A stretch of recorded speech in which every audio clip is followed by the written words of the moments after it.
So we still need to add one bit at the bottom of this post. If we jump back to the wireframe, we can see it. It says 3 comments, add your comment now.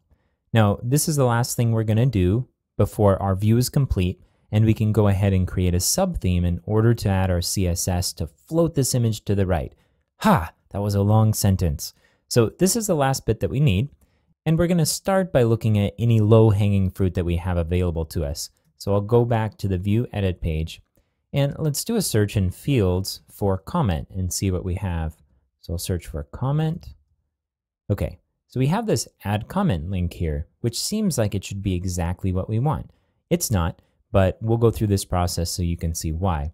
I'm gonna check here and then click Apply All Displays, and we're not gonna worry about any manipulation of this since we know it's ultimately not going to work for us, but I'll click Apply All Displays and scroll down, and we're gonna run into our first problem. You see our label, Add a Comment link, but we don't see any actual link.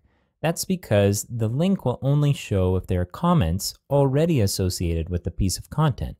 So if we open up this link in a new tab to take us to the blog page, and then we add a comment, I'm just gonna put something random in the comment area, and we click Save, and jump back to our view, and we refresh the preview by clicking the Update Preview button, you see the link. It says Add New Comment.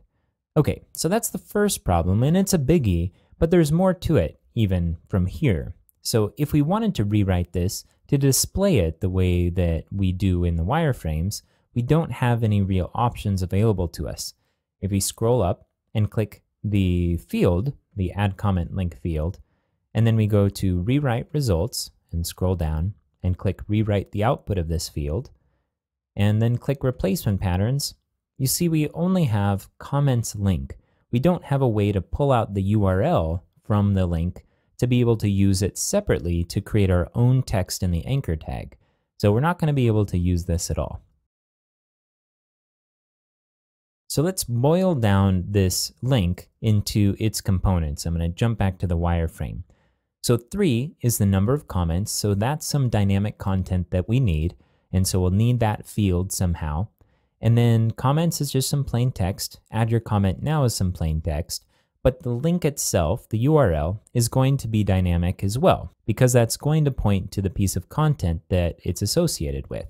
So we need the comment count, and we need the path to the node entry. We can add one field as a hidden field and pull it into the second field as part of the rewrite. So let's go that route. That's what we did with this written by Jones bit. We'll go ahead and use the same pattern here. So we'll first grab the comment count and we'll hide it, and then we'll